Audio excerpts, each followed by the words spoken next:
batikale abalungi abatulaba nate mbaniriza ku SML News Yugi. Muli omutya nno, mwebala emirimu gye mukola, mwebala okugoberera, mwebala okufaayo. Nze mukwano gwammwe Simon Muyanga Lutaaya sa nga bulijjo n'emboozi zaffe ez'enjawulo ezaffe ffekka. Olwaleero luno emboozi eno abaana bali be batera okugamba nti kaabategeevu bokka oba kaabagezi bokka. Leero twagala tugende mu kaabagezi bokka. Ekisooka njagala leero kubategeeza nti ffe nga Bannayuganda tetumanyi nsi yaffe. We don't know our country. Nga Bannayuganda tetwagala nsi yaffe. We don't love our country. Tulondamu buntu kama omuntu akamunyumira ne yeesiba kwako. Era njagala okutegeeza nti Bannayuganda bantu aba disappointinze buli muntu yenna avuddeyo okubalwanirira. Eggwanga lyaffe liri matigga. Our country is in a very deep and terrible crisis. Naye ndaba abantu nga babalimba, ndaba abantu nga babawuddisa, ndaba abantu nga bafa ku bintu ebirala nga tebafa ku kikulu kiriwo. Tugamba bulijjo nti Bannayuganda baagala nnyo okufa ku bintu ebitabakosa nnyo nga tebafudde ku bintu bibakosa. Basebo ne bannyabo njagadde obategeeza nti we tuli kati eggwanga lyaffe liri mu kabiga, liri mu katu, liri mu katuubagiro abantu ke batannamanya. Si nno na kabyabufuzi, kubanga ebyobufuzi ebyo oli yabikozesa kutukwata bwongo nti abantu baffe batwala ebiseera byonna nga bateesa ku byabufuzi. Bwe baga nti Governor Bank of Uganda agenda kuba olukuŋŋaana e Kamwokya, ne baga nti naye ne Bobi Wine agenda kuba olukuŋŋaana e Kamwokya, Governor Bank of Uganda tafuna muntu ku lukuŋŋaana lwe. Abantu baagala bya Bobi Wine. Naye ng'ate basiba batuuyana, batunka, banoonya ssente, nga ssente ezo okuzifuna n'okuzikuuma obulungi, Governor Bank of Uganda ono akirinamu omukono. Naye ojja kwesanga ng'abantu ekyo tebakifaako. Similarly, ne we tuli kati tulina crisis ey'amaanyi mu ggwanga. Gye mbadde ndowooza nti bannabyabufuzi bonna abali mu biina ebitawagira gavumenti, aba opposition gye bandibadde boogerako, ffenna twandibadde tugolodde emikono gyaffe nga tukuba ndulu walaalala bannange tufa tuggwaawo. Naye mpulira nga bali mu kutubuzaabuza. Bassebo ne bannyabo, eggwanga lyaffe lino erya Uganda libaawo ku bazungu. Abantu bangi ekyo tebaagala kukyogera, naye ng'abatukulembera bakimanyi. Mwami Museveni akimanyi. Era kye kimu ku bintu by'abadde agezaako okulwanyisa, okulaba nti tusobola okubeera n'eggwanga nga lyetengeredde. Eggwanga lyaffe liyimiriddewo ku bazungu. Era kyatutuukiridde dda bwe oyagala okitegeera, genda okirabe. Abasiriimu eddagala lye bakozesa lyonna libadde lisasulirwa bazungu. Era bwe twogera essaawa eno, bw'ogenda mu ddwaliro lyonna ng'olina siriimu oyagala kukuteeka ku ddagala, tebakuwandiika. Lwaki? Tewali ssente, tewali ddagala, tebamanyi agenda lisasulira. We are in a crisis. Nawulidde Oweekitiibwa Diana Atwine, omuwandiisi ow'enkalakkalya minisitule y'ebyobulamu, agamba nti ebintu tebikyuse, ebintu biringa biri, ebintu biri intact. Tebakulimba.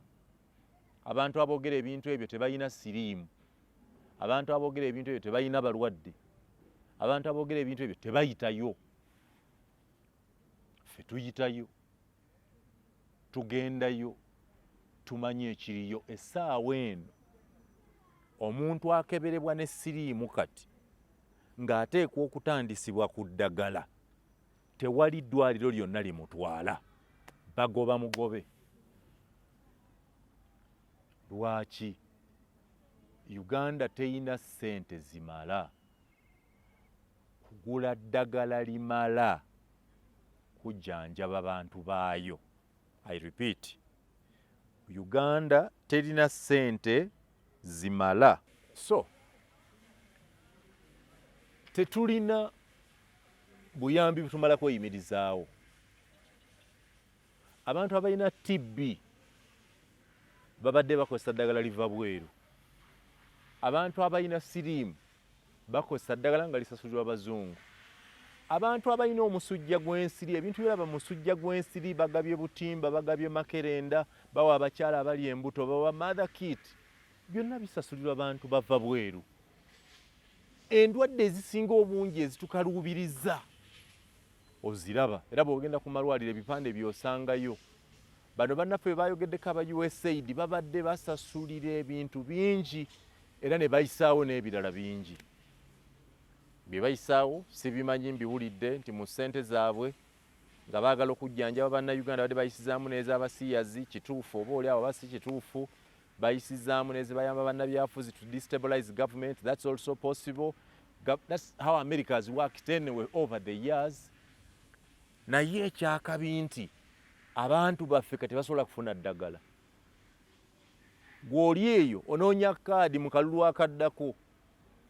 Kyempulira ku mikolo yonna gye ntambula kati ekiriyo kansala to be, MP to be, woman to be, unit to be, chairman to be, LC to be, bye tuliko. Ffenna obwongo bwaffe buli political occupied. Naye nkutegeeza nti ng'okyabuuka n'okunoonya kaadi ey'ekibiina kyo kyonna ky'oyagala, singa ofuna obulwadde bwa TB kati, obulwadde bwa siriimu, sickle cells n'obulala obubadde busasulirwa abazungu, mu malwaliro tebalina ddagala.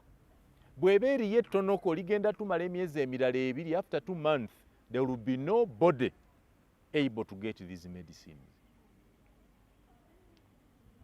Ebintu bino bannayuganda babiyitako buyisi. Tewali muntu ayinza kuwaliriza gavumenti nti katugambe gavumenti yaffe nti ebirala byonna bikuleme.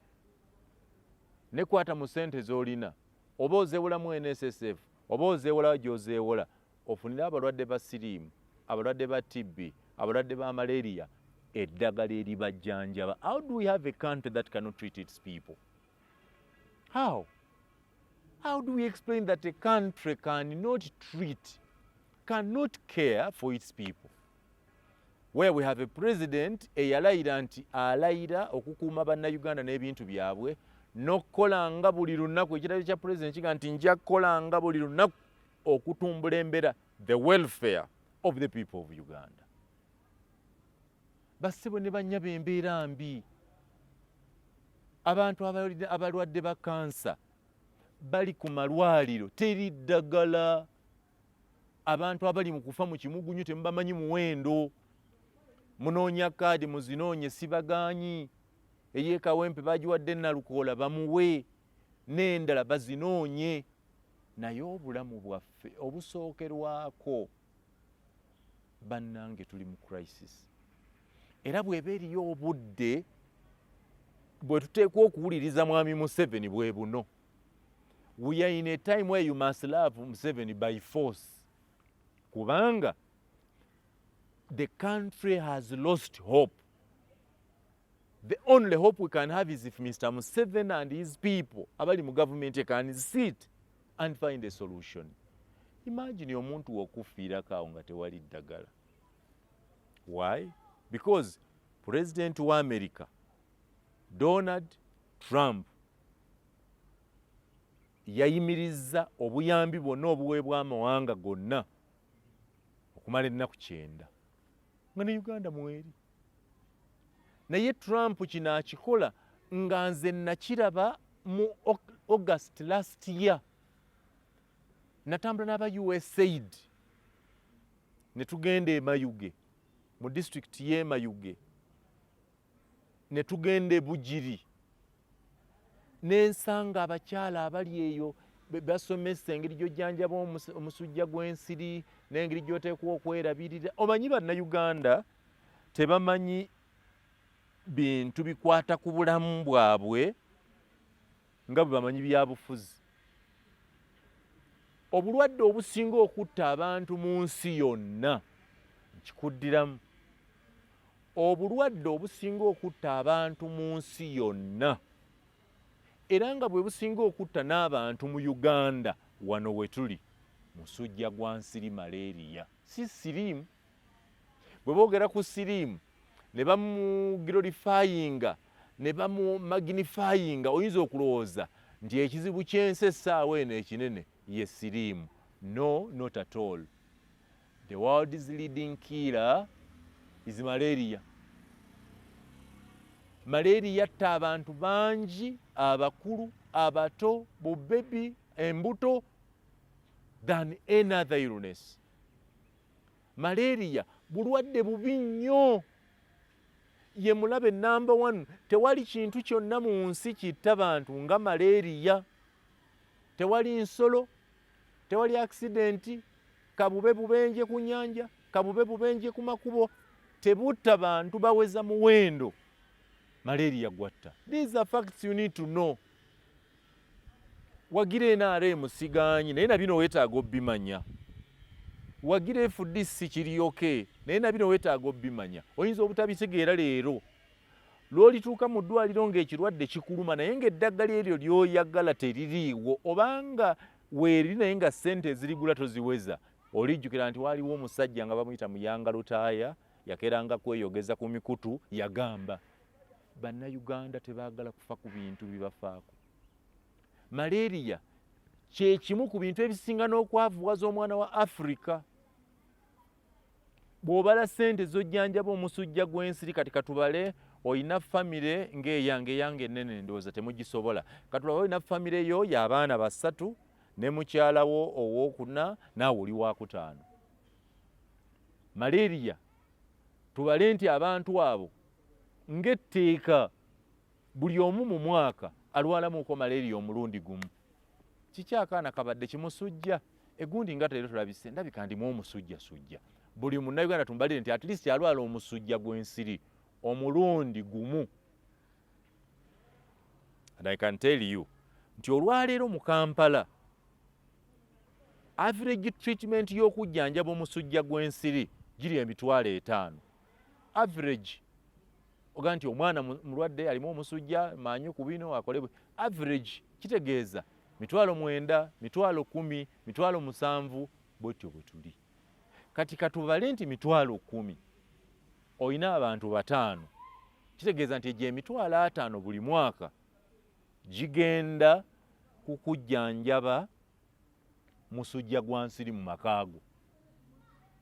$5,000 naye $5,000 akasawo ka seminti ka $3,000. Balamu mu $5,000 wandifunye obusawo bwa seminti bumeka? Omunwe gw'ebbaati geegi ennungi geegi 28 guli ku $4,600. Olowooza wandifunye amabaati ameka mu $5,000? Ezo omusujja gw'ensiri gwe guba guziridde. Naye nga kye weetaaga okukola kitono nnyo okugwewala. Okwewala ensiko ekuliraanye, okwewala amazzi agayinza okulegama okumpi ne wooli, naye mu byonna okulaba nti osula mu katimba k'ensiri. Egyo $5,000 gigenderaawo. Ngezeza bugeza naye waliwo famire ng'omwana alwala omusujja gw'ensiri omwaka emirundi 4, nga luvannyuma myezi 3 omusujja gumuddamu. Era ne batandika n'omuga nti oyo tawona musujja, oyo tawona musujja. We are in a crisis, maganda bange. N'eddagala erijjanjaba omusujja gw'ensiri libadde lisasulirwako bazungu. Kitegeeza bw'ebanga treatment y'omusujja gw'ensiri wadde ogifuna ku $5,000, girinde egenda ku $10,000. Bannange tuli bubi. We are in a crisis. Muli mu byabufuzi, mulinze kaluka 2026, buli omu kaalimu munoonya fulaaga. We are in a crisis ey'ebyobulamu. Abantu bafa, abaana abato bafa, bakyala bavaamu embuto, obwana obwakazaalibwa bufa. singa bakulaga omuwendo gw'abaana abato abafa nga bakazaalibwa just because of malaria oba owedde. Kati abazungu bano balina amalwaliro ge baali baategeka agabadde mu Uganda muno nga gakebera omuntu alina siriimu ne gamwekebejja najjanjabwa bulungi, oba mukyala ng'azadde mwana we mulwadde ne bataasa omwana ne bataasa n'omukulu. Eddagala tewali kubanga babadde balituwa n'abalisasulira. Trump yabiyimirizza nga Government of the Republic of Uganda terina busobozi bugenda mu maaso na nsonga eyo. N'olw'ensonga eyo obudde kino nkibagamba lwampaka, obudde bw'okwogera ne bammemba ba paalamenti okwateekako pressure. Nawulidde bammemba ba paalamenti boogera ku nnyambala, babadde bateesa ku nnyambala, abantu tebajja simanyi ne yunifoomu z'amagye, tebayambala, waliwo n'engoye ez'ebivaavava ebyo bikulu. Naye bassebo muteeseeko ku ddagala ly'abalwadde, abasiriimu, ab'omusujja, ab'akafuba, ababadde bafuna eddagala nga gavumenti ya Amerika yerisaso eya USAID nga bwe batuuka kati mu clinics teri malagala, teri ddagala. Tubakolere ki? Memba wa paalamenti ki yakirowoozezza? Ani alowooza nti nga bwe mudduka bulijjo ne mufuna supplementary budget, kyetaagisa okudduka okufuna supplementary budget? Tubuuze nti mu myezi 3 eddagala Amerika lyebadde etuwa okuwa abantu baffe abalwadde ba siriimu libadde lya ssente meka? Nti bilioni 3. Tukole supplementary budget ya bilioni 3 bannayuganda baleme okufa. People are dying. I am telling you, people are dying. Abantu apya balina siriimu are not being enrolled, they are being rejected. Abali already ku treatment are about to run out of their refills. Bassebo ne bannyabo kyenva mbagamba nti bannayuganda tebaagala nsi yaabwe. Ebintu ebikulu ennyo ebibaluma tebabimanya. Ebintu ebikulu bannayuganda ebibakwatako tebabifaako. Bwe bayita olukiiko okukya nti baagala kwogera ku byabulamu, abantu tebajja. Naye baga nti chairman yatuyise byakulonda, bonna baggwayo. N'obuuza nti ku kulonda n'ekyobulamu kiriwo ekisinga okutaasa obulamu bwo. Naffe twogera ebintu bino lwa bulumi. Tomanyi kyekitegeeza okutuuka mu ddwaliro ng'ovudde eno n'omulwadde ng'essuubiro lyonna liri mu ddwaliro, ne mutuuka mu ddwaliro nga n'omusawo naye aga nti simanyi kyakkola.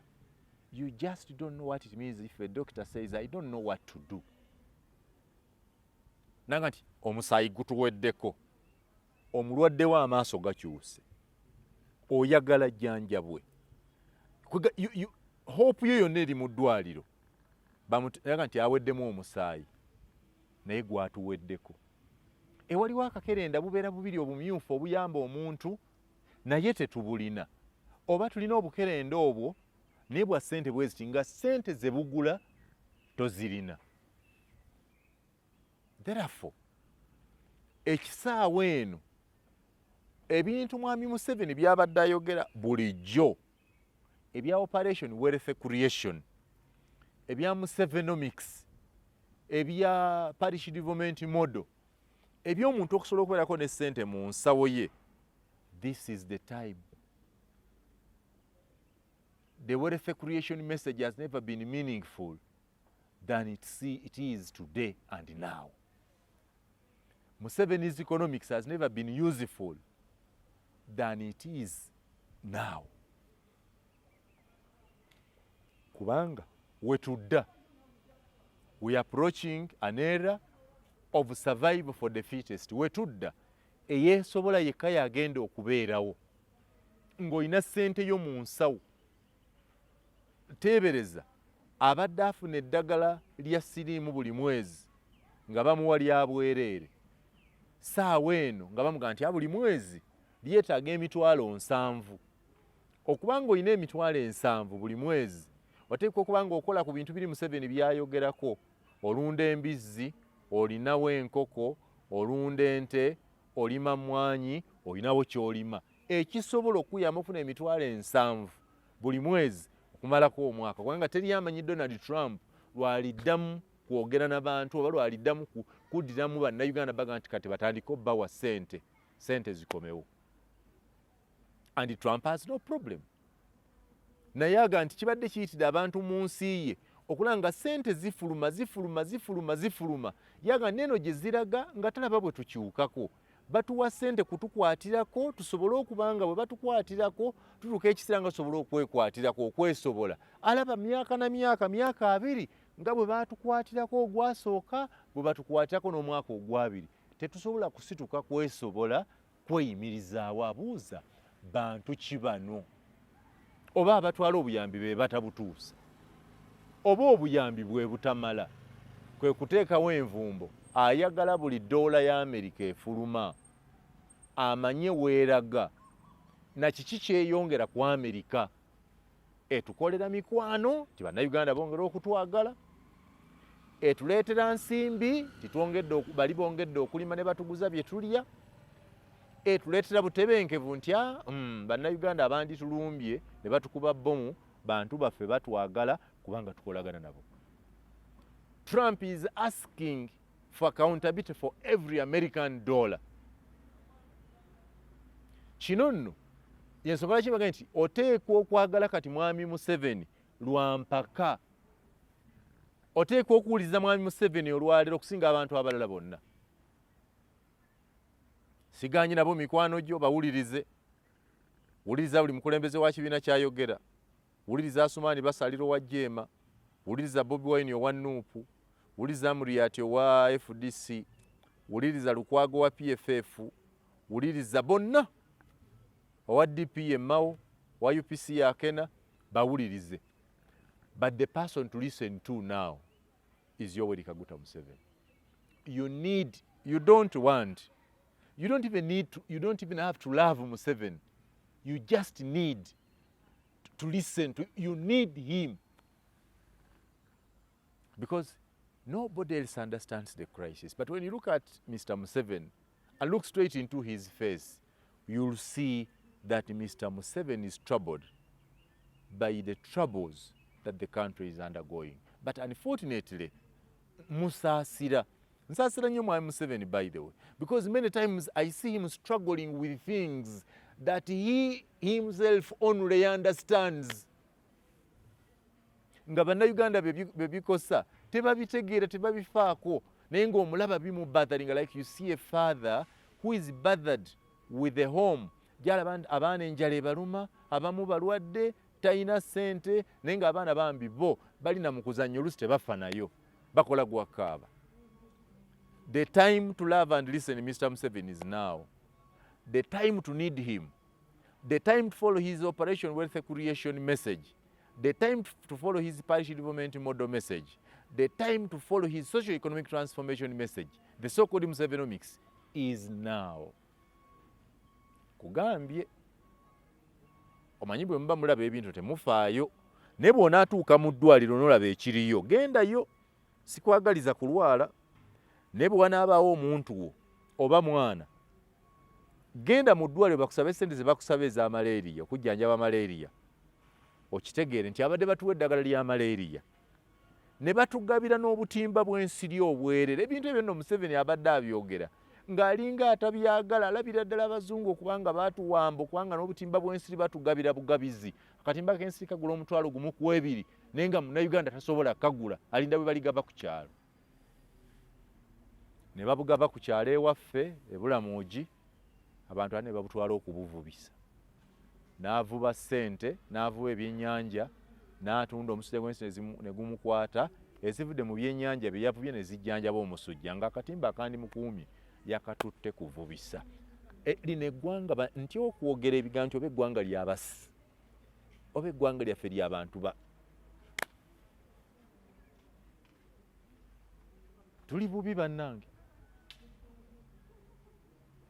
Obudde bw'okuwuliriza Museveni, obudde bw'okwagala Museveni bwe buno. Lwaki nkyesibyeko? Mwami Museveni ayina ebintu by'abadde asobodde otuyisaamu.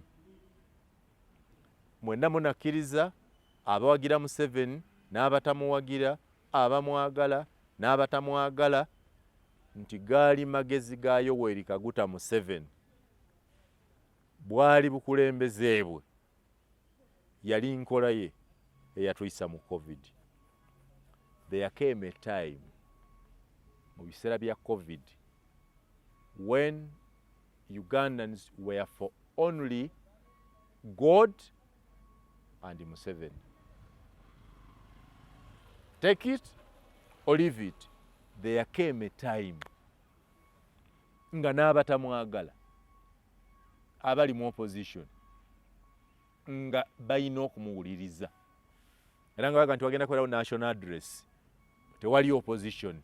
It was a national crisis that united all of us, that struggled, that made our lives go through struggles.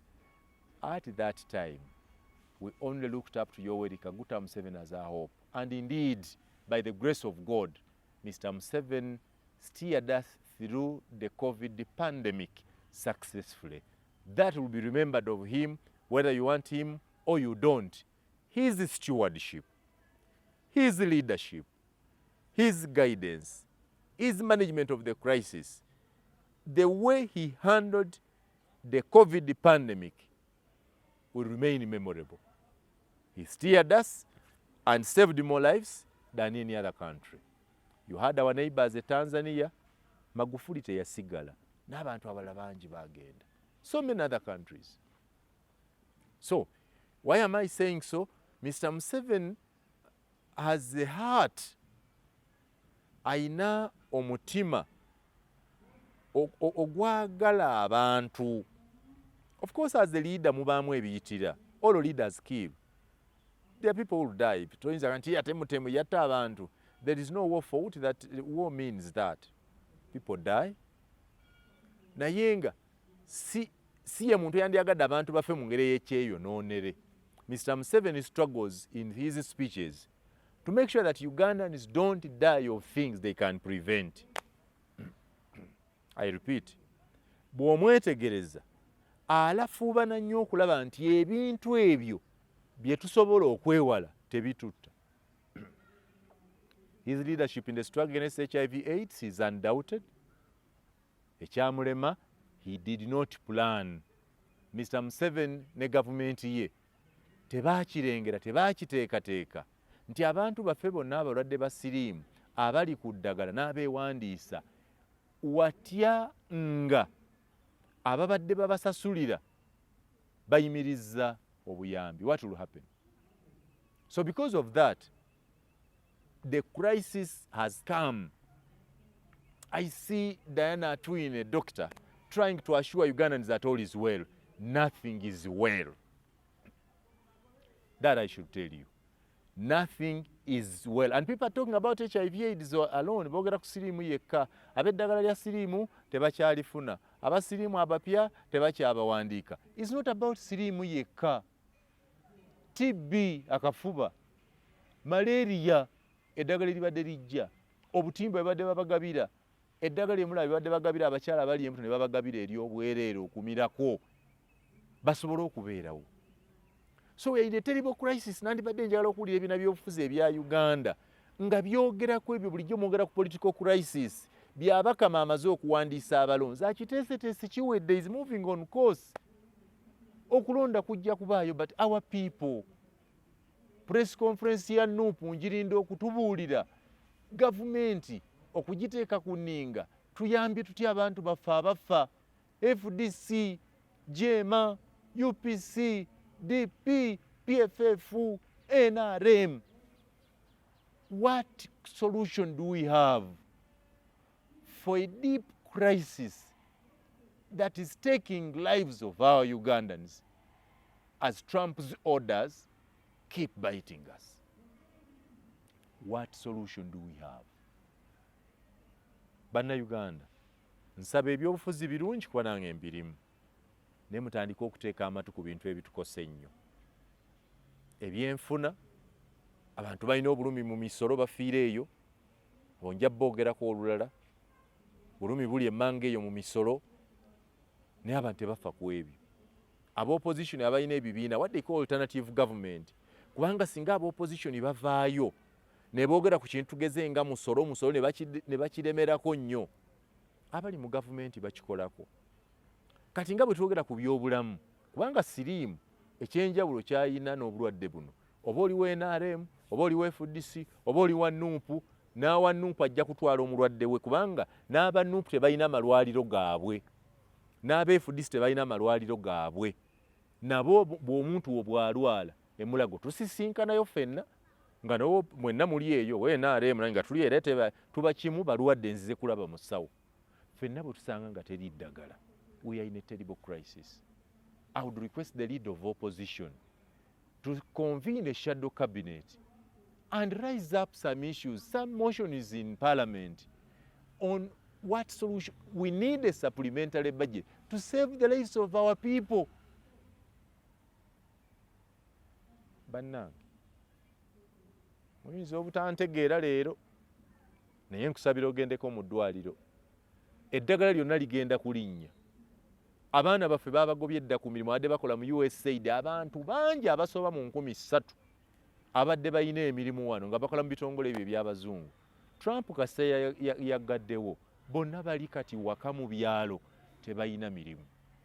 This should have taught us lessons long ago to be self-sustaining, to be self-reliant. And Mr. Museveni has been trying to talk about all these ones. I hear many people mock him about his failing programs, bonna bagaggawale biki ebyo ntibadde bigaana. Kituufu bibadde bigaana naye ng'agezaako, si ateekwa bikiteeka mu nkola. Abisindika mu kyalo, oli bw'anti ayagala bamuwe ssente mu bya bonna bagaggawale, ne bamuwa ssente n'aziwasaamu omukazi owookubiri. Is it Museveni to blame? Okay, bwe baga nti bawe omuntu ku kyalo ente oba embuzi oba embizi agirunde, abakulembeze bo bakansala be baawa be walonda ne bagula akabizi akalema oba akabuzi akato oba akata akabi ne bakakuwa. Era Museveni is to blame. I can tell you we are in a terrible crisis. Nga bwe twawuliriza Museveni ku COVID, bwe tutaaga okuwuliriza Museveni essaawa eno. I demand that this government tells us how it's going to handle the crisis created by the departure of USAID to save our people from dying of malaria, tuberculosis, cancer, HIV, AIDS, n'ebirala. Bye mulimu byonna nti mutegeka kulonda, munoonya kaadi, mukola ki, mutumalira budde. Ku lwa Katonda n'ensi yange.